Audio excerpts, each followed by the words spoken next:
Bonjour à tous et bienvenue dans ce troisième numéro de Parole de Trader, débat entre la communauté TPF, Trader Prop Firm avec Arnaud et moi-même, et la communauté Globe Trader avec Thomas et Internotex. Aujourd'hui, on va parler d'un sujet qui tourne autour du risque dans le trading, le risque management. Est-ce qu'on peut trader chargé, pas chargé, gestion des stops, gestion des trades, compte fusible, pas compte fusible. Voilà, ça va relier un petit peu tout ça. Donc voilà, concernant déjà le fait de trader chargé ou pas, vous, comment est-ce que vous voyez la chose ? T'entends quoi par chargé ? Pourcentage de perte sur un trade par rapport à la taille de ton compte, toi ? Alors, je sais pas si vous avez remarqué, mais des fois dans les marchés, vous avez l'impression de mieux comprendre le marché qu'à d'autres moments. Et des fois, quand vous comprenez bien le marché, moi, j'ai tendance à mettre un peu plus de risque, mais ça va pas au-delà de 1% du capital, et c'est déjà énorme pour moi. Mais voilà, donc si j'enchaîne avec 1% de capital, et que je lis le marché, je comprends le marché, j'ai une grosse probabilité que le prix va, par exemple, descendre ou monter. Moi, je vois pas contre de prendre un grand risque.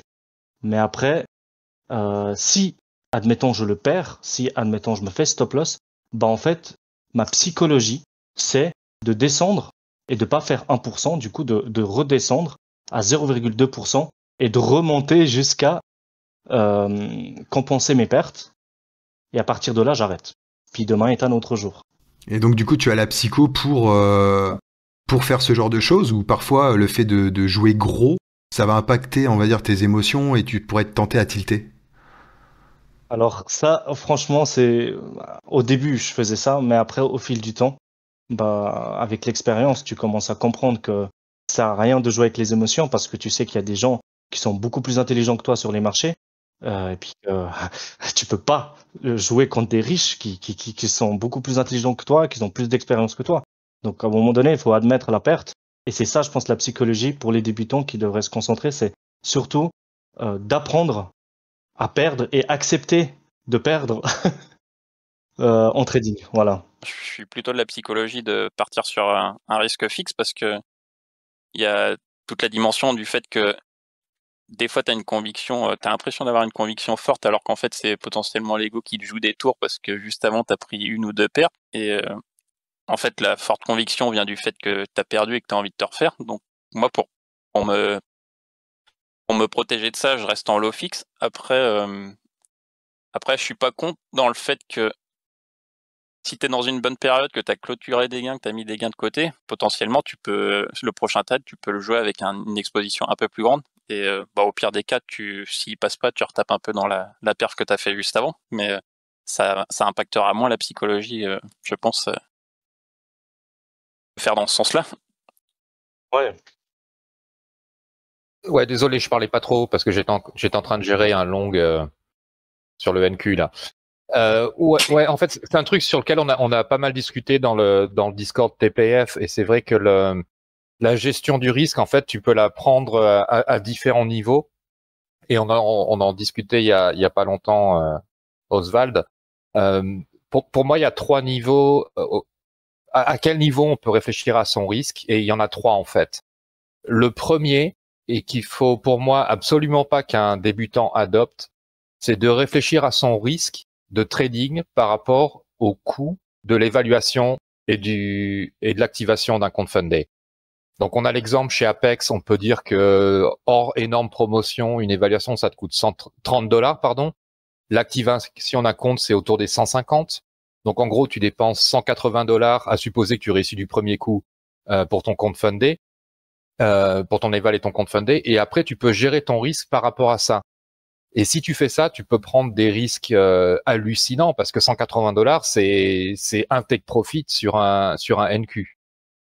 Et du coup, tu peux dire, vu que je ne risque que $180, je vais pouvoir faire sur mon compte des choses que je me permettrai jamais de faire sur un compte propre. Et ça, je pense que c'est quelque chose que j'ai fait moi dans une certaine mesure. On en parlera plus tard avec les fameux comptes défouloirs. Où je prenais des risques qui étaient complètement inconsidérés par rapport à mon drawdown. Donc pour ceux qui connaîtraient pas le terme, le drawdown, c'est ta perte maximum autorisée en gros, avant que tu perdes ton compte. Quotidien, ouais. Et moi, je prenais un niveau de risque qui était absurde par rapport au drawdown et même par rapport à la taille de compte. Mais parce que mon objectif, c'était de passer une éval vite, d'y aller fort et de retirer le plus vite possible. Mais pour que ça marche, il faut que passer une évaluation, ça soit quasiment une formalité. C'est-à-dire que t'en passes 9 sur 10, ou quasiment. Et donc, du coup, c'est quelque chose, il faut vraiment pas qu'un débutant, je pense, se mette dans cet esprit-là. Et après, tu as deux façons de réfléchir au risque. Une qui est très conservatrice et l'autre qui l'est un peu moins. Celle qui est très conservatrice, c'est de considérer que ton capital, en fait, c'est pas la taille de ton compte, c'est pas 50 000 $, c'est ton drawdown. C'est par exemple les 2500 $ de perte qu'on t'autorise sur un compte à 50 000 $. Là, je pars d'un chiffre futur, je sais pas sur les CFD, mais on a ce ratio-là. Sur un compte à 50 000, le drawdown, donc la perte maximum qu'on peut faire, c'est 2500. Et du coup, tu peux commencer à réfléchir à ton risque par rapport à 2500. Et là, ça va te forcer à aller très peu vite, parce que 1% de 2500, c'est 25. Donc, tu vois, un stop loss de 25 $, c'est compliqué de rentrer à beaucoup plus qu'un micro sur un actif comme le NQ, comme le Nasdaq. Alors, l'avantage de ça, ouais, et je pense que c'est une bonne méthode pour quelqu'un qui débute, parce que quand tu débutes, il y a des grandes chances que tu foires ton éval, hein, tout simplement. Et l'idée, c'est que pour que tu puisses amasser de l'expérience, c'est quitte à louper l'évaluation, que tu la loupes pas en 2 jours parce que tu as fait n'importe quoi avec ton sizing, que tu donnes le temps de cramer ton compte juste pour accumuler de l'expérience. Et du coup, cette approche-là donne des tailles de position qui sont encore plus faibles que celles que donne Renaud dans ses explications et où lui il parle de 2 ou 3 micros à la fois. Mais c'est peut-être la bonne façon de faire pour quelqu'un qui vraiment débute. Avec la frustration potentielle que avant d'arriver à faire 3000 $ de gains en tradant à un micro, va falloir du temps, quoi. Et la deuxième approche qui est un peu celle entre les deux, c'est de considérer ton risque en pourcentage de ta taille de compte. Comme on pourrait l'apprendre en formation, etc., quoi. C'est, ouais, un trade égale 1% de risque par rapport à la taille de ton capital, quoi. Par rapport à la taille de ton capital, exactement. Et encore après, 1%, c'est peut-être beaucoup, parce qu'il faut pas oublier que le drawdown est bien inférieur à la taille de ton compte, mais quelque part entre les deux. Et c'est là que du coup, on arrive souvent pour des débutants, on parle de positions à peut-être 2 ou 3 micros, avec des stops à, je sais pas moi, ça va dépendre de quand dans la journée, parce que les stops sont plus larges en session US qu'en session Europe, etc. Mais tu vises un peu entre les deux. Et même à 2 ou 3 micros, tu peux avoir des frustrations sur le fait que tu as le sentiment que ça avance pas vite. Par contre, quand tu as un peu d'expérience et surtout si tu fais pas vraiment du scalping mais de l'intraday, tu vas vite te rendre compte qu'à 2 ou 3 micros, tu peux faire des journées carrément bonnes, quoi. Faire 1000 $ à 3 micros, c'est largement pas hors de question. Mais par contre, tu limites ton risque. Après, moi, je suis un grand fan, comme tu le sais, Oswald, des ajouts. C'est-à-dire que je me force pas à garder à 2 ou 3 micros, je peux rajouter à mes positions. Par contre, je rajoute à mes positions que quand elles sont dans le vert. Donc mon risque est à 0 parce que mon stop est en break-even déjà. Donc même si je perds mon trade, je sors à 0 ou en général à un petit gain positif. Et c'est ma façon en fait de contourner un peu ces règles de risk management, c'est que je m'autorise à construire mes positions très très vite et je peux me retrouver sur un compte à 50 000 à être à une dizaine de micros. Par contre, je suis rentré à 2 ou 3 et j'en ai rajouté que quand j'étais déjà dans le vert et j'essaie de me construire rapidement cette position-là.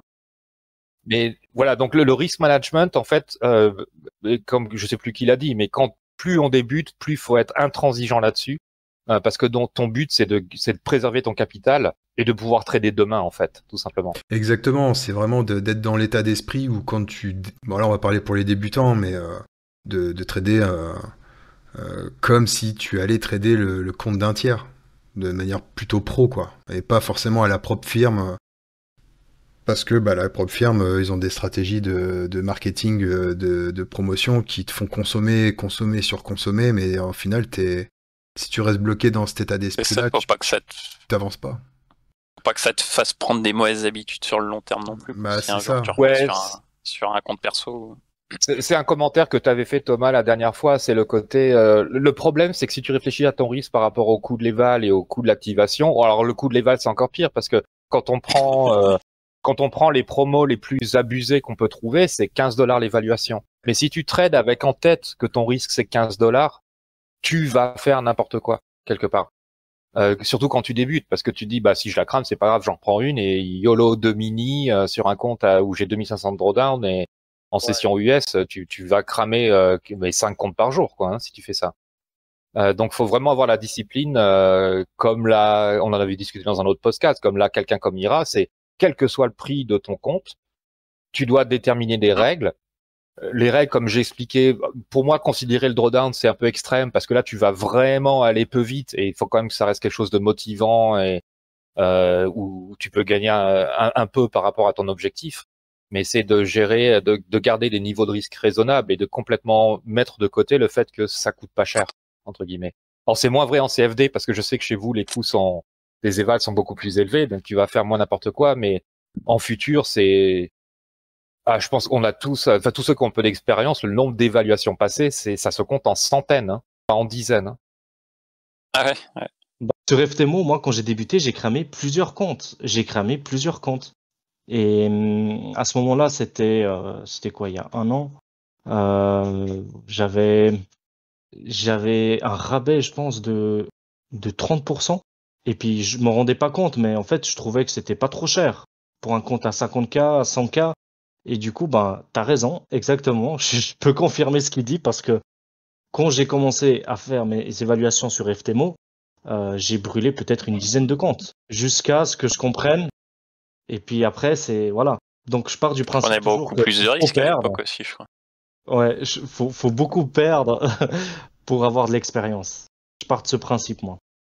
Ouais, et puis en fait, c'est comme toi, pour reparler un petit peu de charger ou pas, nous on le voit souvent dans le live, par exemple, t'as Renaud, hein, comme tu l'as cité, Arnaud, qui lui pousse toujours les gens à rester à 3 micros, parce que quand t'es en mini, t'as du mal à garder tes positions, t'as du mal à aller jusqu'à ton TP sans clôturer avant, tu colles ton stop loss au cul de la bougie parce que tu t'en peux plus, t'es à 400 balles de gain et t'arrives plus à respirer.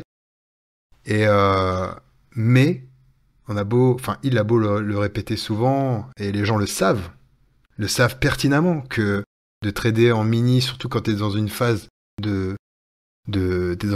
d'apprentissage encore, parce qu'on l'est tous, mais je veux dire, t'es clairement encore dans une phase de réflexion et d'apprentissage. Mais les gens traitent quand même en mini, ils le disent pas, mais ils le font. Des comptes qui sautent On voit les dans PNL, hein. Quand tu oui. sors des PNL avec une dizaine de trades et que la PNL est à 4 chiffres, c'est que c'est du mini, quoi. Et voilà. Et le problème, c'est que le côté, on l'avait déjà évoqué dans un précédent podcast, mais je fais ça en PA, mais en éval, mais quand je serai en fundé, je le ferai plus. C'est extrêmement compliqué. Mais oui. Et je sais pas si je vais le nommer, mais on a le cas de chez nous de quelqu'un qui a l'air d'être en train de se soigner et c'est génial de le voir. Et c'est là qu'il faut réfléchir. Hésitez pas à calculer 200 balles par jour, combien ça fait à la fin du mois si tu fais ça 4 fois par jour, 4 fois par semaine. Ouais. C'est déjà absolument énorme. Mais le truc, c'est qu'on a l'objectif, on veut le faire vite. Même si on a 7 jours, on veut essayer de le boucler en 2, puis après je flipperai. Et tu fais n'importe quoi. Et du coup, tu sais, c'est comme ça que marche le cerveau, hein. Le cerveau, il regarde ce que tu fais et il s'accoutume à ce que tu fais. Donc, si tu trades en mini les évals, tu vas avoir un mal de chien à trader le compte fundé en micro. Mais c'est sûr. Donc, il faut vraiment mais ça, on l'a dit et répété ad nauseam, il faut trader en éval de la même façon que tu vas trader ton PA ou que tu envisages de trader ton PA.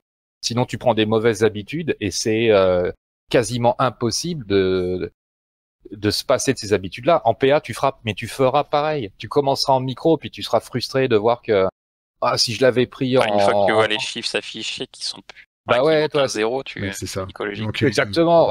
J'ai fait 100 balles, t'imagines, en mini, j'aurais fait 1000, et pouf, tu repasses en mini, et c'est la cata, quoi.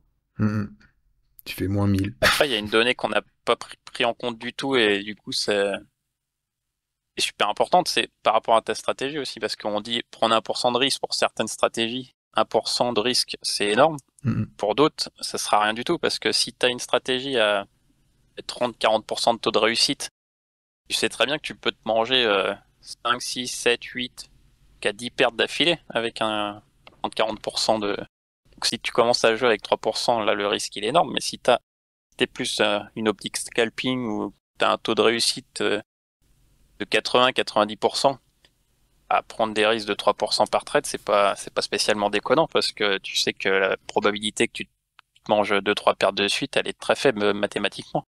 Donc tout ça, c'est toujours pareil, c'est de remettre dans un contexte global, savoir d'où tu pars, quelle est ta stratégie, ce que tu veux faire. Il y a des paramètres à prendre en compte aussi. Bien sûr. Ouais, après, c'est vrai que nous, avec Oswald, on est quand même assez biaisé débutant, en fait. C'est vrai dans ce qu'on dit. Parce que aucun débutant en scalping va avoir 80% de réussite. Et l'inconvénient du scalping, c'est que tu as souvent des gens qui travaillent avec des systèmes où quasiment les pertes sont supérieures aux gains. Donc ça devient... Et si tu fais ça avec 40% de réussite, ça devient absolument catastrophique. Mais tu as raison, et peut-être qu'on en reviendra, et on parlera des fameux comptes défouloirs, et comment, avec un peu plus d'expérience, on fait pour gérer ce risque. C'est sûr que tout ce dont on parle s'applique pas forcément à quelqu'un qui est plus expérimenté à un système et a une bonne idée sur ses taux de réussite. Après, c'est sûr que tu dois t'adapter à ça, ouais. Parce que je regardais il y a pas longtemps, j'ai perdu le tableau, mais ça reprenait les statistiques d'un jeu de dés. C'était un jeu binaire en fait, c'était pile ou face.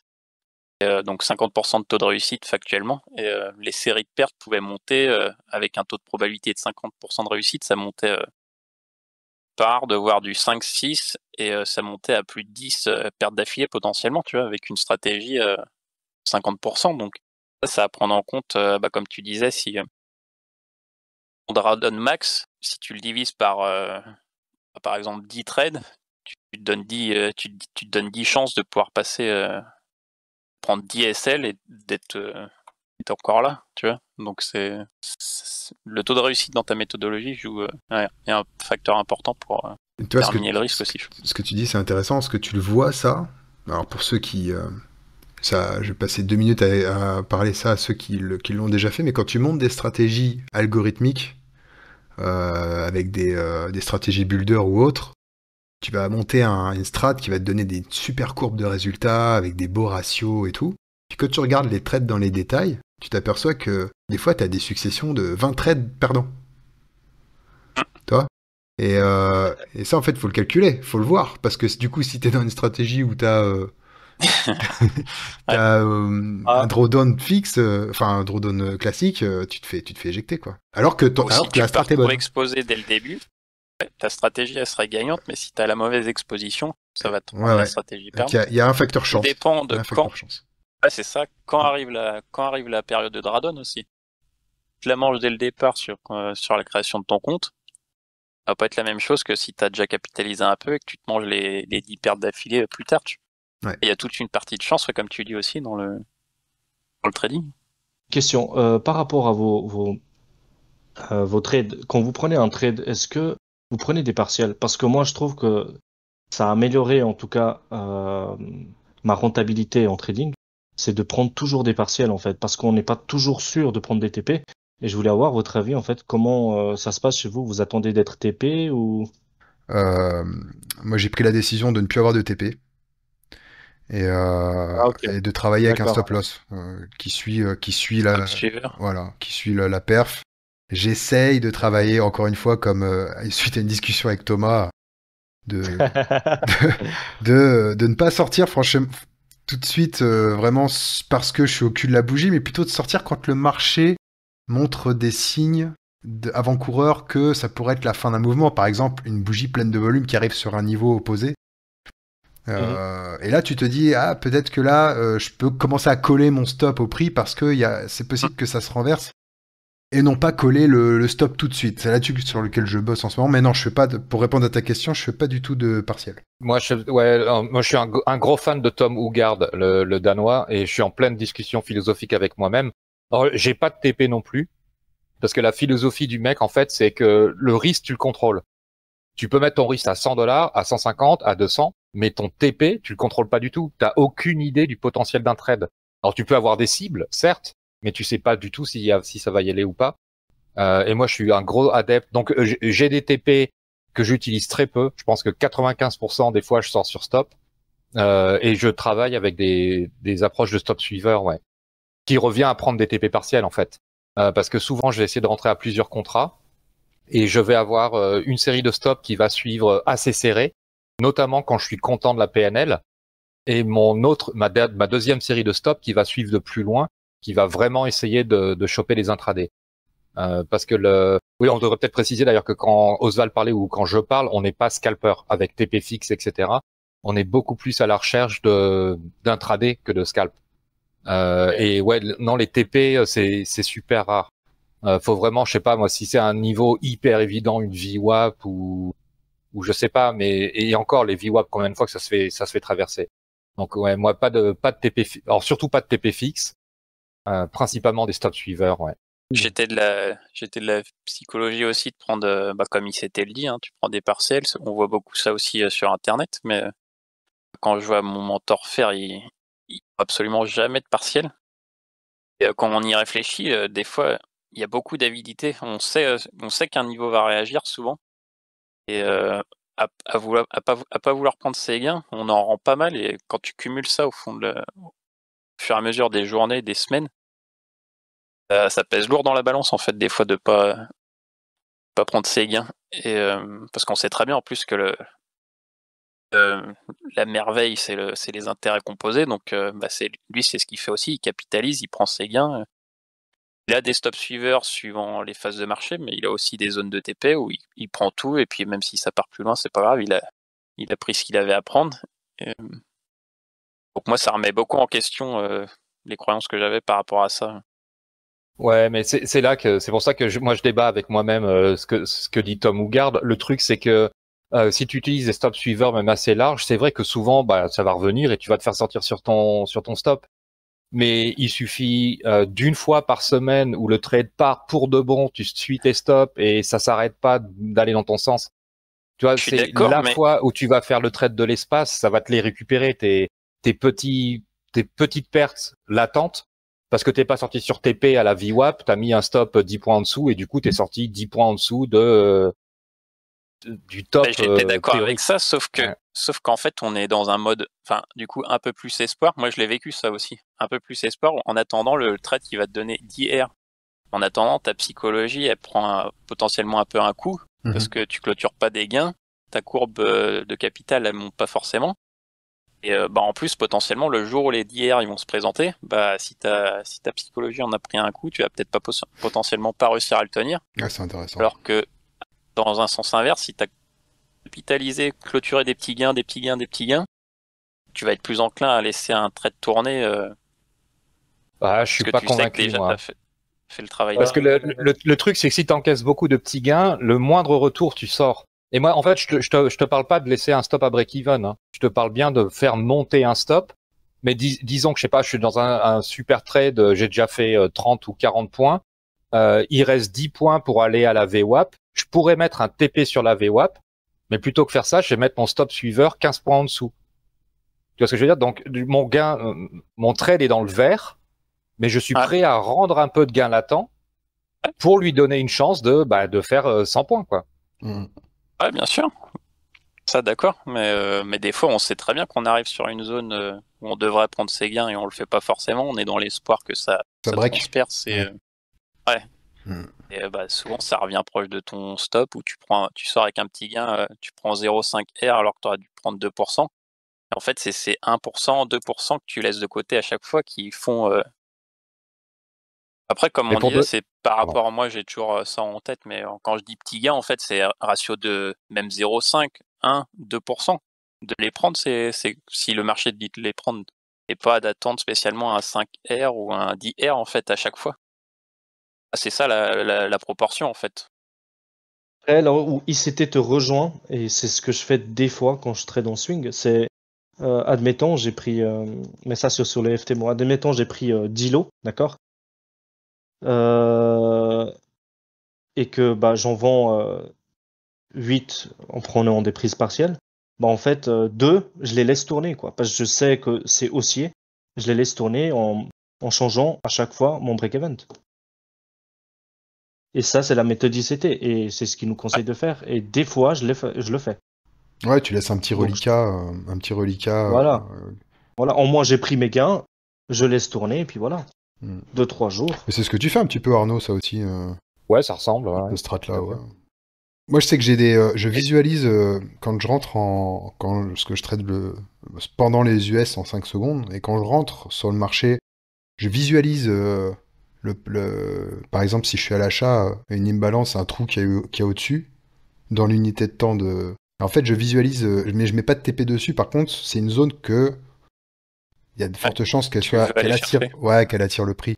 Et du coup, c'est vrai que quand on va chercher cette zone-là, alors c'est rapide, hein, parce que c'est en 5 secondes. Mais du coup, c'est à ce moment-là où je prends mon stop et je le décale et je le monte et je le colle un peu au cul de la bougie, quoi.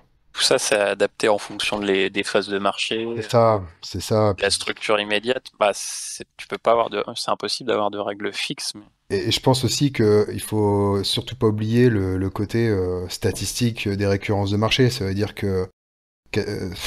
on dépasse les 50% de chances que quand on arrive sur un niveau, il y a quand même même si c'est pas un rebond, un reversal, il y a quand même un rebond qui se fait. Une réaction. Voilà, une réaction qui peut te sortir. Faut pas l'oublier non plus. Donc effectivement, d'avoir un TP, tu sais qu'à ce niveau-là, il y a moyen que ça rebondisse fort.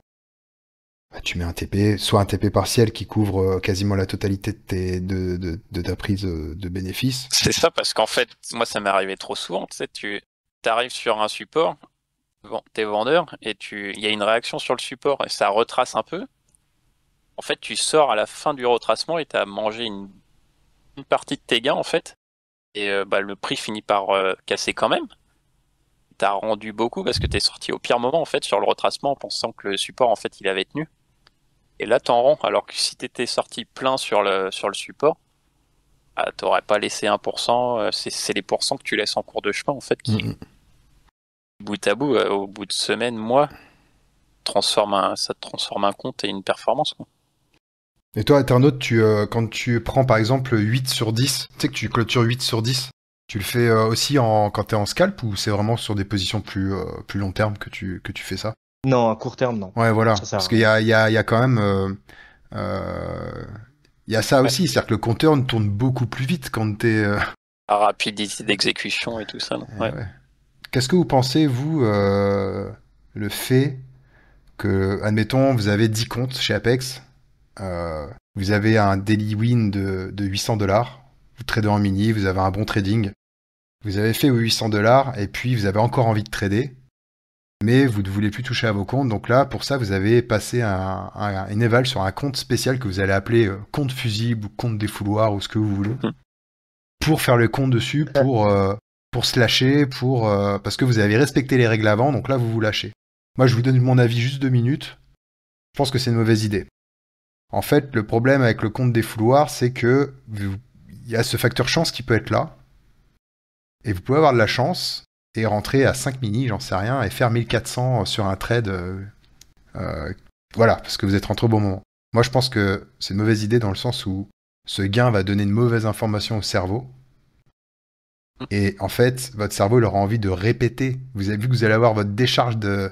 Comment on appelle la truc du plaisir là. La dopamine. Ouais, voilà, vous allez avoir de la décharge de dopamine. Donc votre cerveau il va être encore en recherche de cette dopamine là. Et du coup, vous serez peut-être inconsciemment tenté à faire la même chose sur vos comptes réels. Donc moi, c'est pour ça. Et j'en ai discuté cet après-midi avec quelqu'un avec qui je vais faire une vidéo là, qui est psychothérapeute. Et en fait, c'est, je pense, du moins quand on est en train quand on est en phase de démarrage dans le trading, pour moi, c'est fortement déconseillé.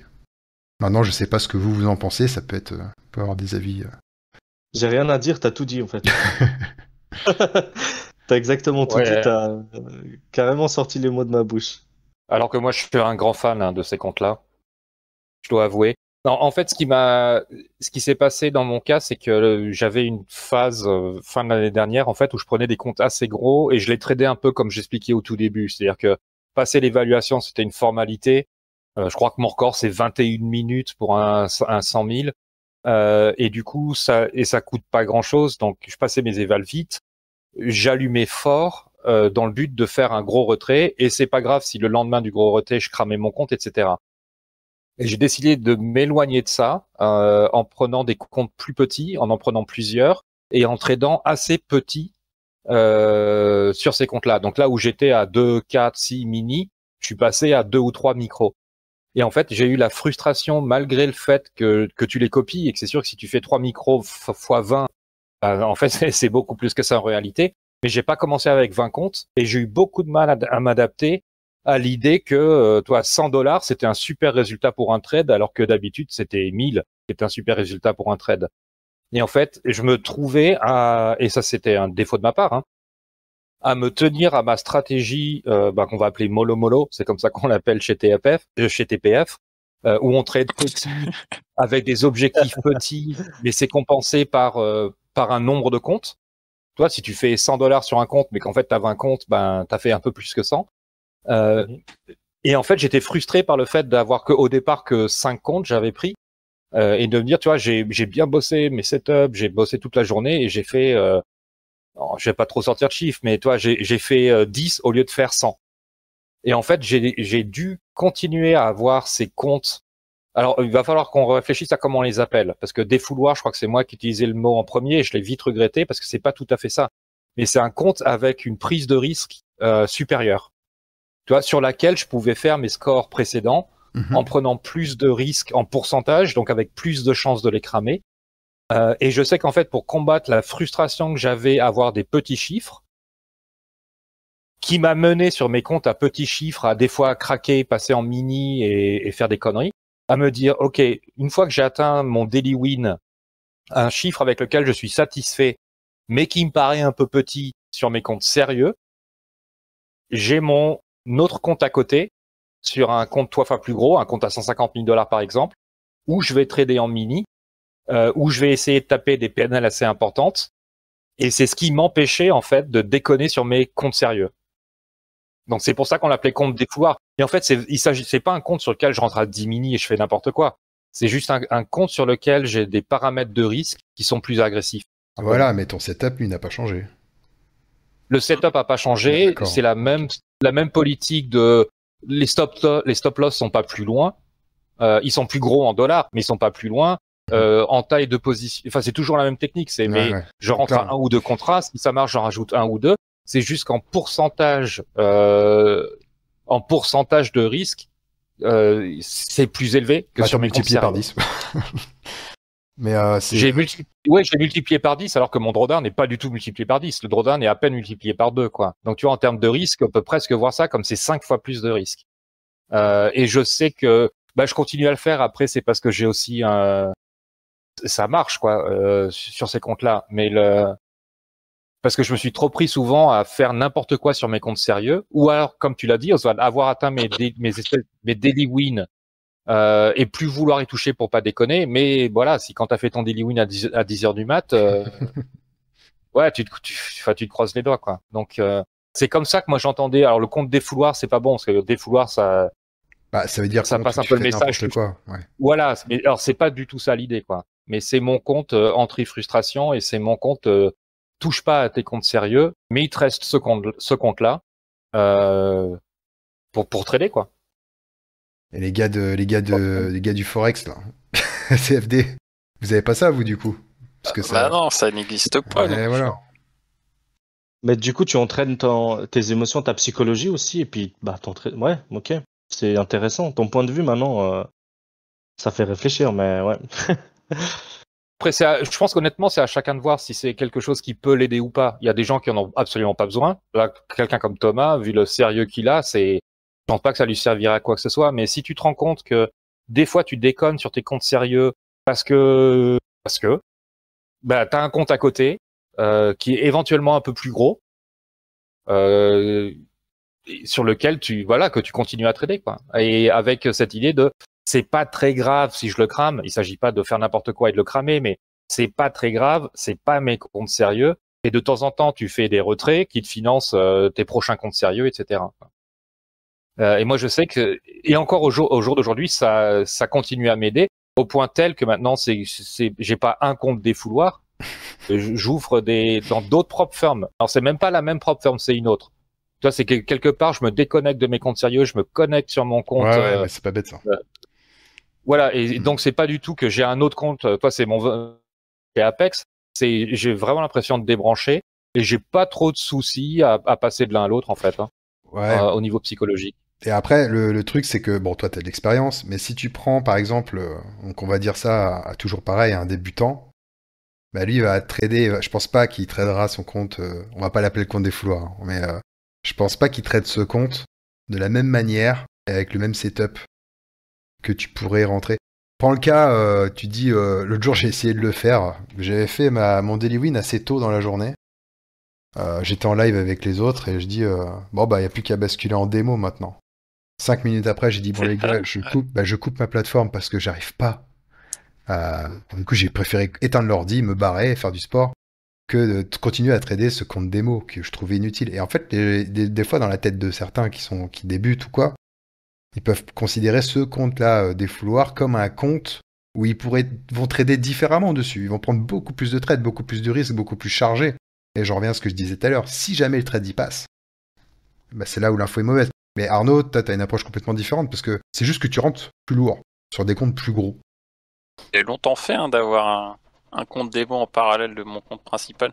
T'as réussi à t'y tenir? J'y ai trouvé. Je suis mitigé sur le bilan en fait parce que j'ai fait ça pendant longtemps et au final, il y a des avantages mais il y a des inconvénients aussi parce que tu commences à trader ton compte démo justement en attendant un meilleur setup pour le prendre sur le compte principal. Mais après, la frontière entre quand est-ce que tu dois le prendre en démo et quand est-ce que tu perds un peu, en fait, ça peut être contre-productif, quoi. On en revient toujours au même truc, quoi. Ça dépend avec quelle intention tu le fais, mais j'ai l'impression que ça m'a plus desservi qu'autre chose, en fait. D'accord. Je me suis perdu. C'est toujours plus simple de le prendre sur un compte démo. Après, tu perds l'habitude de le prendre en réel. Après, ça, c'est lié à ma psychologie aussi. Étant, je suis plus, je suis pas un chargeur, moi. Donc, je suis plutôt défensif. Et personnellement, ça m'a desservi d'avoir un compte démo en parallèle de. Après, j'aime bien l'idée d'avoir un double compte. Ouais, T'étais un mec sérieux en plus, c'est-à-dire que ton sim, tu le traites sérieusement. Et moi, je sais, on l'avait évoqué dans le podcast précédent, en sim, je fais n'importe quoi. Enfin, je peux faire 2-3 trades sérieux. Le 4e, je pars en cacahuète. Enfin, je mets 10 fois ma taille, je moyenne à la baisse, mais j'arrive pas à être sérieux. Alors, sur un vrai compte, alors, je les prends plus gros parce que ça permet de faire des chiffres plus impressionnants ou de faire des pertes plus impressionnantes. Mais c'est aussi pour que j'ai une carotte. Il m'a coûté un peu plus cher. Toi, en général, je les prends chez des boîtes. C'est pas Apex, justement, où il y a 30% où t'as 90% de promotion. Donc, c'est des comptes qui me coûtent un peu plus cher parce que ça me force aussi à me rappeler que, oula, attention, c'est pas un compte à 15 balles, celui-là. Il s'agit pas de faire n'importe quoi. Il s'agit de prendre de prendre un peu de risque. Et d'ailleurs, quand, moi maintenant, mais j'ai fait une espèce de comparaison de combien je gagnais sur ces comptes où j'y allais fort par rapport à mes comptes mollo. Je gagne clairement plus sur les comptes mollo, hein. Parce que si tu es sérieux dans tes additions et que tu comptes le coût des évals, alors tu arrives à faire des retraits et des fois ils sont gros, ils sont intéressants, etc. Mais à terme, c'est beaucoup moins rentable, hein. Parce que le risque est trop élevé, quoi. Mais bon, ça me permet moi de faire des retraits, de financer mes PA mollo, de construire les trucs. Et moi, psychologiquement, ça m'aide. Alors après, je pense que c'est à chacun de réfléchir à si ça peut l'aider ou pas, éventuellement à essayer ou pas. Mais encore une fois, tous les gens qui voient que de temps en temps, sur leur compte, où ils sont très sérieux, ça leur arrive de craquer, réfléchissez au fait, si avoir un compte sur lequel vous pouvez craquer et surtout, vous touchez plus à vos comptes sérieux et vous craquez jamais sur vos comptes sérieux, ça peut vous être utile. Et puis essayez, quoi, hein. Là, les gens qui vont nous regarder vont se dire, bon, du coup, des deux côtés nous ont donné des bons arguments, on fait quoi? Une stratégie, ça peut être, moi, c'est là où j'en viens actuellement, c'est d'avoir double compte. Les jouer de la même façon, par contre, même risque, mais par contre, ça permet de, psychologiquement, si tu es sur un compte qui est un peu en dradon, ou sur lequel ça se passe moins bien, tu peux switcher sur l'autre et tu as moins la pression psychologique de te dire, faut que je remonte l'autre. Et ça peut aider, tu vois.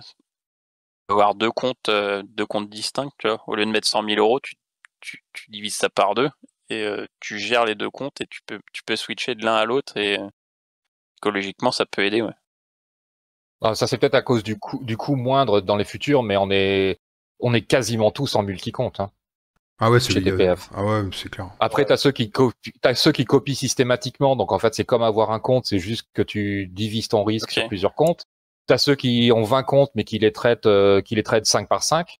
Et t'as aussi un paquet de gens qui ont plusieurs comptes, mais voire même des dizaines, mais qui les tradent un par un, quoi. Ah, c'est que sur CFD, c'est pas ça du tout. Moi, ça fait partie intégrante de mon risk management à moi, le fait d'avoir plusieurs comptes. J'en copie, par exemple, si j'en ai, parce que les évals, hein, c'est pareil, j'en passe, j'en crame, j'en valide. Les PA, j'essaie de les gérer un peu mieux, mais en tout cas, les évals, je vais par exemple avoir un paquet de 6 évals, je vais les trader 2 par 2. Toi, le matin, je vais en trader 2. Dès que j'ai atteint l'objectif journalier dessus, je vais passer aux 2 autres. Et en fait, de faire comme ça, je sais pas, psychologiquement, t'as l'impression de redémarrer un nouveau, toi, ce que je veux dire, de redémarrer un nouveau truc. Bah, en fait, c'est ce que j'ai mal expliqué que t'expliques mieux, quoi. Je sais pas C'est si ça, je vais ouais. mieux expliquer, mais IDDR, bah ouais, en fait, je avec trouve. d'autres arguments. Ouais. Et puis si jamais tu as, dans le sens inverse, si par exemple les 2 premiers comptes, j'ai atteint mon daily loss, ou alors du moins, je suis dans une très mauvaise phase, même avant d'avoir atteint mon daily loss, je me dis bon allez, c'est bon, on arrête. On fait une pause, mais on reprend pas ces 2 comptes-là. On reprend des comptes où là tu repars de 0, ta PNL elle est à 0, elle est pas à moins 150 ou moins 200. Et du coup, ça te permet de repartir, on va dire, l'esprit un peu plus serein. Pas dans un esprit de remonter ma perte, mais dans un esprit, bon allez, ces comptes-là, on les monte par contre.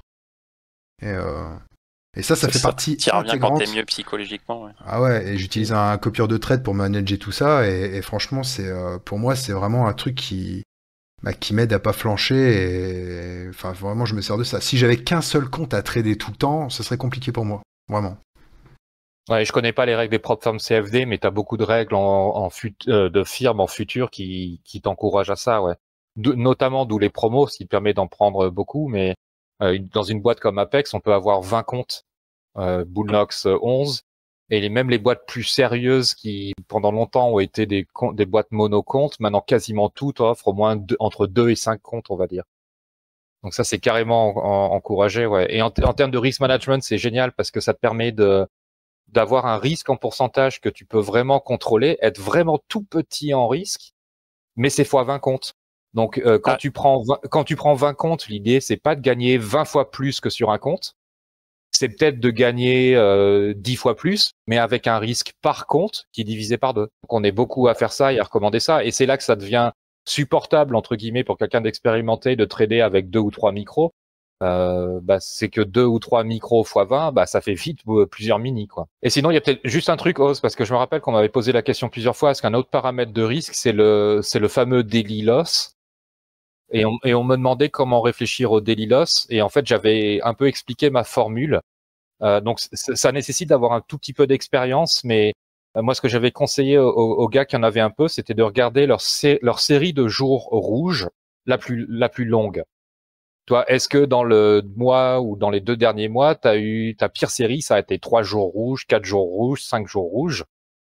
Et l'idée, c'était tout simplement de prendre ce chiffre-là, de rajouter 1 et de diviser ton drawdown par ce chiffre. Donc, genre, si ta pire série, c'est 3 jours rouges, c'est-à-dire que c'est vraiment rare que tu fasses plus de 3 jours rouges, tu rajoutes 1, ça fait 4. Tu prends ton drawdown, tu le divises par 4, et voilà ton daily loss. Et si les 3 jours, c'est effectivement ton historique, ça peut t'arriver d'en faire 4 et tu crames ton compte, mais c'est pas censé t'arriver d'en faire 4. Donc c'était mon conseil pour calculer les daily loss.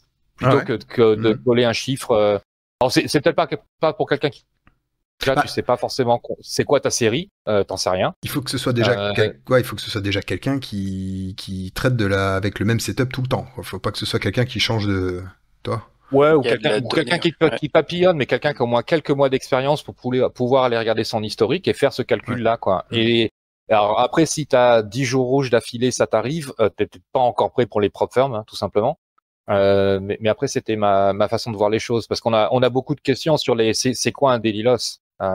Et avec ça vient aussi la discussion, c'est pas tout à fait du risk management, mais quoique, c'est les daily wins. Et avoir des daily wins systématiques ou pas. Donc, ce qu'on conseille chez TPF, c'est d'avoir des cibles d'objectifs quotidiens, genre $300, et une fois que tu les as fait, tu t'arrêtes de trader ce compte-là, point barre.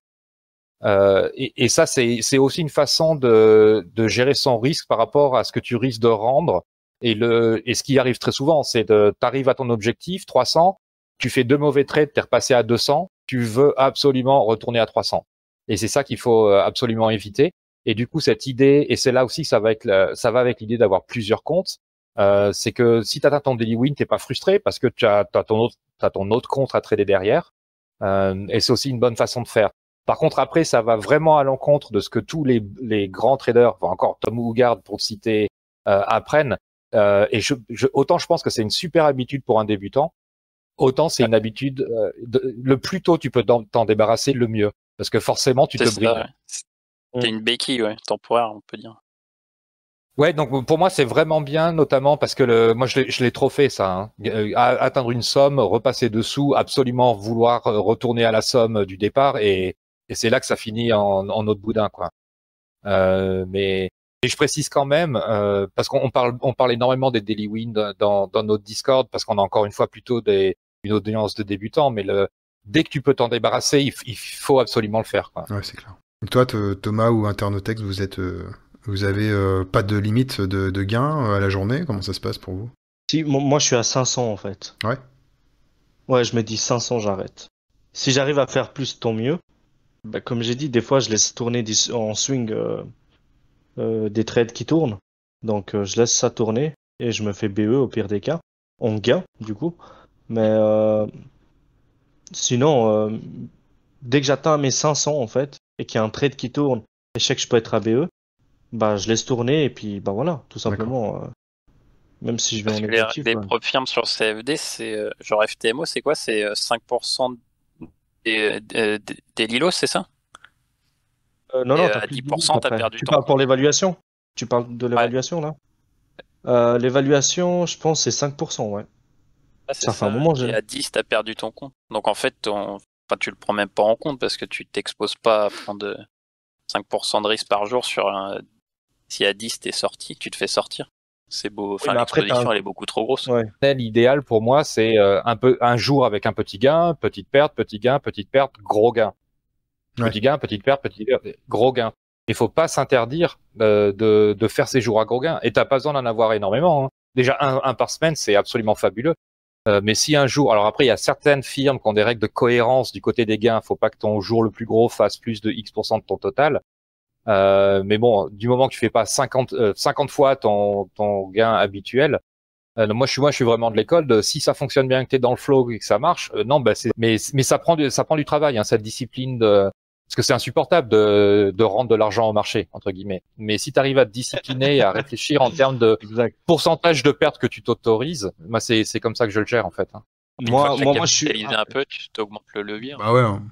Ouais. Moi, au début, j'étais comme ça, mais maintenant, c'est plus le cas. Avant, je faisais des trucs totalement absurdes, hein. Tu te rappelles, Thomas, tu es témoin. Je faisais des trucs, mais complètement. Tu gagnais Tu as du une 16. grosse exposition, quoi. Oui, oui, voilà. Mais au bout du compte, j'ai remarqué que, euh, en fait, je veux un minimum de gains par mois. Et en fait, je me focus beaucoup sur ça parce que si demain, après-demain, j'aimerais avoir, par exemple, dépendre que du trading, parce qu'en fait, je travaille aussi à côté. Je suis banquier et du coup, si je veux être indépendant en trading, il faut que j'ai en fait une discipline dans le sens où me dire, alors voilà, il faut que je me fixe des règles dans le sens où il faut au moins que je fasse 500 quoi, et après j'arrête. C'est-à-dire que je fais ni plus ni moins. Il y a des Ah trades ouais, qui c'est tournent intéressant. si je trade en swing. Il y a des trades qui tournent si je suis en swing, donc ça peut arriver que je fasse 800, peut-être 700. Donc Ouais. voilà. Mais au moins, je me fixe un 500, j'arrête parce que je sais que moi, en tout cas moi, pour ma propre personne, je n'arrive pas à me contrôler. Je suis quelqu'un de très gourmand. Si je ne m'arrête pas, je vais continuer, continuer, continuer. Alors peut-être pour toi, c'est bien parce que toi, tu arrives à te contrôler, mais c'est pas le cas pour moi. Moi, dès que je suis à 500, maintenant, j'arrête. Et j'ai Ouais. remarqué que chaque mois, j'arrive à faire un salaire plus ou moins, voilà, bien, qui me permettrait en fait de dépendre. Et c'est ça que je suis en train de tester actuellement, c'est de voir en 12 mois, en une année, comment est-ce que je me comporte et comment est-ce que je me comporte les mois négatifs et les mois positifs. C'est toujours pareil, c'est une question de personnalité, une question de Voilà. mentalité, et il faut trouver toujours l'équilibre et trouver ce qui nous convient le mieux. Non, mais de toute façon, les deux approches sont aussi pertinentes que l'une que l'autre, et il y en Moi, a je pas trouve une ça pour, super intéressant, ouais, comme ce que dit Inter. De venir avec un objectif précis en début de journée, parce qu'en fait, le trading, il est tellement illimité tu peux, potentiellement, tu peux faire 100% tous les jours.